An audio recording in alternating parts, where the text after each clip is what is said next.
Civil service പരീക്ഷയ്ക്ക് ഇനി ഏതാണ്ട് 60 ദിവസങ്ങൾ കൂടിയാണുള്ളത്. ജൂൺ 2-ാം തീയതിയാണ് 2019 സിവിൽ സർവീസ് പ്രിലിമിനറി പരീക്ഷ നടക്കാൻ പോകുന്നത്.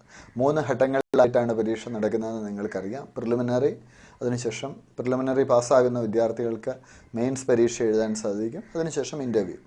ഒരു വലിയ സ്വപ്നത്തിലേക്കുള്ള തയ്യാറെടുപ്പിലാണ് നിങ്ങളെല്ലാവരും. ഭാവിയിലൊരു IAS, IPS, IFS ഓഫീസറാവുക എന്നുള്ള ആ ഒരു സ്വപ്നത്തിലേക്കുള്ള യാത്രയിൽ ഇനിയുള്ള 60 ദിവസങ്ങൾ വളരെ നിർണായകമാണ്. ഈ ദിവസങ്ങളിലെ പ്രിപ്പറേഷൻ എങ്ങനെ വേണം എന്നതിനെക്കുറിച്ചാണ് ഇന്ന് നമ്മൾ പ്രധാനമായും ചർച്ച ചെയ്യുവാൻ പോകുന്നത്. പ്രിലിമിനറി പരീക്ഷയ്ക്ക് 4 കോർ ടോപ്പിക്സിൽ നിന്നാണ് കൂടുതലായി ചോദ്യങ്ങൾ കടന്നു വരുന്നത്. 1 Indian polity, 2 Indian history, geography, economics. ഇതാണ് 4 കോർ ടോപ്പിക്സ്. അപ്പോൾ പൊളിറ്റിയുടെ പ്രിപ്പറേഷന് വേണ്ടി ലക്ഷ്മികാന്തിൻ്റെ ഇന്ത്യൻ പൊളിറ്റി എന്ന ടെക്സ്റ്റ് നിങ്ങൾക്ക് വായിക്കാം. അപ്പോൾ അബ്സല്യൂട്ട് അക്കാഡമിയുടെ മലയാളം കണ്ടൻറ്റും പൊളിറ്റിയുടെ തയ്യാറായിട്ടുണ്ട്. അപ്പോൾ ആ കണ്ടൻറ്റും നിങ്ങൾക്ക് റെഫറൻസിന് വേണ്ടി യൂസ് ചെയ്യാവുന്നതാണ്. വേറെ ഒന്നും നോക്കേണ്ട കാര്യമില്ല, ഇത് മാത്രമേ ഉപയോഗിക്കാവുള്ളൂ. അനാവശ്യമായ മെറ്റീരിയൽസ് നോക്കി സമയം കളയാൻ ഇടവരരുത്. ഉള്ള കണ്ടൻറ്റ് വൃത്തിയായിട്ട് പഠിക്കുക. ജോഗ്രഫിയെ സംബന്ധിച്ച് നിങ്ങൾക്ക് നോക്കാവുന്നത് +1, +2 ജോഗ്രഫി ടെക്സ്റ്റ് ബുക്ക് നോക്കിയാൽ മതിയാവും. അത് തന്നെ ധാരാളമാണ്. ഇന്ത്യ ഫിസിക്കൽ ജോഗ്രഫി എന്നുള്ളൊരു പുസ്തകമുണ്ട്, ചെറിയൊരു NCERT ബുക്കാണ്. അത് വായിക്കുക, നന്നായിട്ട് പഠിക്കുക. ഈ ടെക്സ്റ്റ് ബുക്കിൽ നിന്ന് ആവശ്യത്തിലധികം ക്വസ്റ്റ്യൻസ് നിങ്ങൾക്ക് കിട്ടും.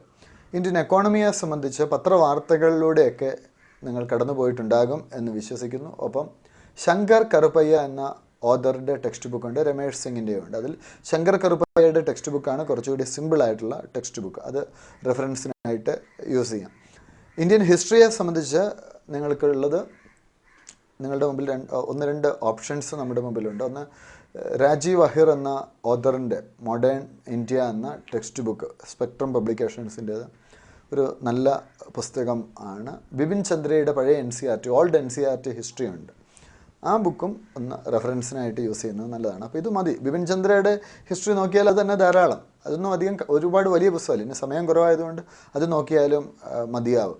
മലയാളത്തിലാണെങ്കിൽ പ്രൊഫസർ A. ശ്രീധരമേനോൻ്റെ ഇന്ത്യ ചരിത്രം അടക്കമുള്ള പുസ്തകങ്ങൾ അവൈലബിൾ ആണ്. അതും റെഫറൻസിനായിട്ട് യൂസ് ചെയ്യാം. ബിപിൻ ചന്ദ്രയുടെ മോഡേൺ ഇന്ത്യയുടെ ആധുനിക ഇന്ത്യ എന്ന പേരിലുള്ള പുസ്തകവും മാർക്കറ്റിൽ ലഭ്യമാണ്. അപ്പോൾ ഈ രീതിയിൽ പോവുക. പിന്നെ പ്രധാനമായിട്ടും ശ്രദ്ധിക്കേണ്ടത് എല്ലാ മിനിസ്ട്രീസും, പ്രധാനപ്പെട്ട മിനിസ്ട്രീസിൻ്റെ വെബ്സൈറ്റിൽ നിങ്ങൾ പോവുക. ആ മിനിസ്ട്രിയുടെ പ്രൊജക്ട്സ്, അതിൽ തന്നെ ഏതാണ്ട് 70-80 മിനിസ്ട്രീസ് ഉണ്ട്. അതിൽ തന്നെ പ്രധാനപ്പെട്ട ministry of human resource development, ministry of child welfare, ഇങ്ങനെയൊക്കെയുള്ള ministry, railway ministry, finance ministry, agricultural ministry, labour ministry, ഇങ്ങനെയുള്ള പ്രധാനപ്പെട്ട മിനിസ്ട്രീസിൻ്റെ വെബ്സൈറ്റ്സിലൂടെ കടന്നു പോയി കഴിഞ്ഞാൽ അവരുടെ ഈ വർഷത്തെ പ്രധാനപ്പെട്ട പ്രൊജക്ട്സ് എന്തൊക്കെയാണ് എന്ന് നമുക്കറിയാൻ പറ്റും. പ്രിലിംസിന് അവിടുന്ന് ഡയറക്റ്റ് ക്വസ്റ്റ്യൻ വരാനുള്ള പോസിബിലിറ്റി ഉണ്ട്. സയൻസ് ആൻഡ് ടെക്നോളജിയുമായി ബന്ധപ്പെട്ട ചോദ്യങ്ങളാണ് ഒരു പ്രധാനപ്പെട്ട ഏരിയ. അപ്പോൾ ISROയുമായി ബന്ധപ്പെട്ടത്, അല്ലെങ്കിൽ സ്പേസ് ടെക്നോളജിയുമായി ബന്ധപ്പെട്ട ചോദ്യങ്ങളൊക്കെ ഇവിടെ നിന്ന് വരാം. അതിന് നമുക്ക് വെബ്സൈറ്റുകൾ തന്നെ ധാരാളമായി സഹായിക്കും. ഇപ്പോൾ India year book 2019 India year book ഇറങ്ങിയിട്ടുണ്ട്.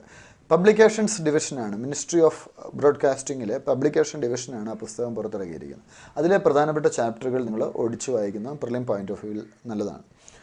ലാസ്റ്റ് 1 ഇയറിലെ കറണ്ട് അഫയേഴ്സ് നോക്കി പോവുക. ഇപ്പോൾ പത്രമൊന്നും വായിക്കാത്ത ആളുകൾക്കാണെങ്കിൽ നിങ്ങൾ ഏതെങ്കിലും ഒരു ആപ്ലിക്കേഷൻ, ധാരാളം കറണ്ട് അഫയേഴ്സ് ആപ്ലിക്കേഷൻസ് നെറ്റിൽ അവൈലബിൾ ആണ്. വിഷൻ IAS, ഇൻസൈറ്റ്, ഇങ്ങനെയൊക്കെയുള്ള മെറ്റീരിയൽസ് അവൈലബിൾ ആണ്. അത് നോക്കാം. ഇനി അതിനും സമയമില്ലാത്ത ആളുകളാണെങ്കിൽ ലാസ്റ്റ് ഒരു 1 ഇയറിലെ ഫ്രണ്ട് ലൈൻ മാഗസിൻ കളക്ട് ചെയ്യുക. ലൈബ്രറികളൊക്കെ ഉണ്ടാവും. അതിനകത്ത് മേജർ ടോപ്പിക്സ് അവർ കവർ ചെയ്ത് പോയിട്ടുണ്ടാകും. ആ ടോപ്പിക്സിനെ കുറിച്ച് കുറച്ചുകൂടി ഒന്ന് ഡീറ്റെയിൽഡ് ആയിട്ട് മനസ്സിലാക്കാൻ സാധിക്കും. സിവിൽ സർവീസ് ക്രോണിക്കിൾ പോലുള്ള ഒരു മാഗസിനിലൂടെ കടന്നു പോലും 1 മാസത്തെ പ്രധാനപ്പെട്ട കറണ്ട് അഫയേഴ്സ് ഏതൊക്കെയാണെന്ന് മനസ്സിലാക്കി പ്രിപ്പയർ ചെയ്യാനുള്ളൊരു അവസരം കിട്ടും.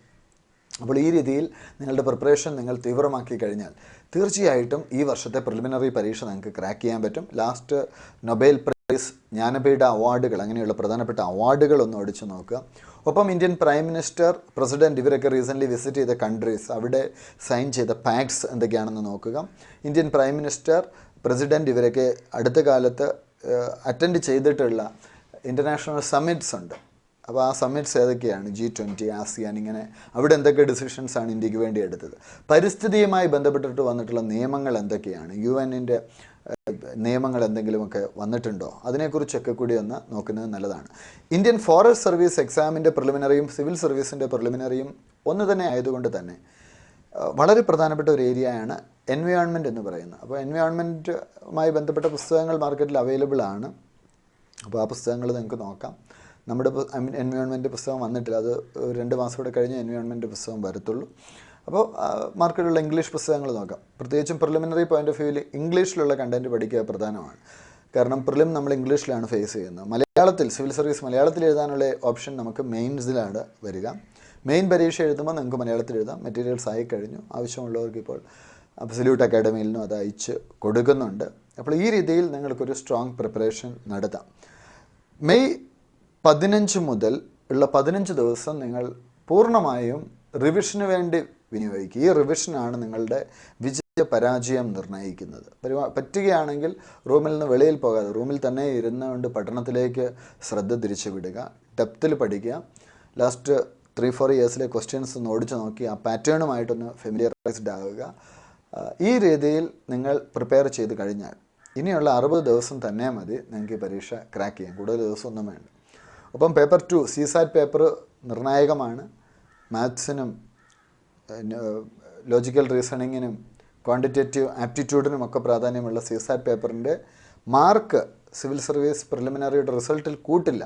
പക്ഷേ മിനിമം 33% മാർക്ക് സ്കോർ ചെയ്തില്ല എങ്കിൽ നിങ്ങളുടെ പേപ്പർ 1 വാല്യൂ ചെയ്യില്ല. അപ്പോൾ 33% മാർക്ക് കിട്ടുക എന്നുള്ളത് പ്രധാനമാണ്. അതിനുവേണ്ടി CSATൻ്റെ ക്വസ്റ്റ്യൻസൊക്കെ ചെയ്ത് പഠിക്കുക. സിമ്പിളായിട്ടുള്ള സംഗതികളേ ഉള്ളൂ. ടാറ്റോ മാഗ്രോ-ഹില്ലിൻ്റെ ഒരു CSAT മാനുവൽ അവർ വളരെ സിമ്പിളായിട്ട് കാര്യങ്ങൾ എക്സ്പ്ലെയിൻ ചെയ്തിട്ടുണ്ട്.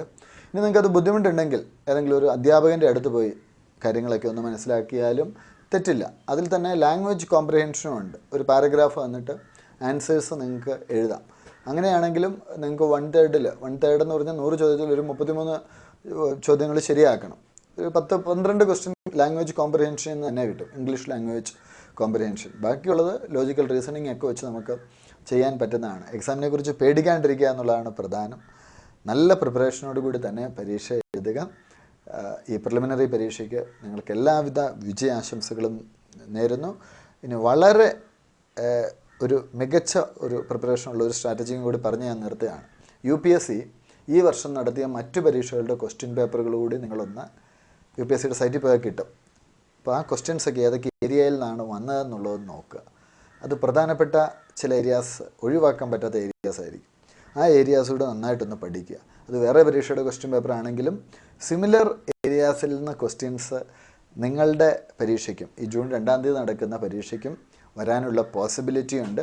പ്രസൻസ് ഓഫ് മൈൻഡാണ് പ്രധാനം. കഴിഞ്ഞ വർഷത്തെ കട്ട് ഓഫ് മാർക്ക് ഏതാണ്ട് 106 മാർക്കായിരുന്നു. അതായത് 200 മാർക്കിൻ്റെ പരീക്ഷയിൽ ഒരു 52 അല്ലെ 53 ചോദ്യങ്ങൾ ശരിയായിട്ടുള്ള ആളുകൾക്ക് 106 മാർക്ക് സ്കോർ ചെയ്യാം.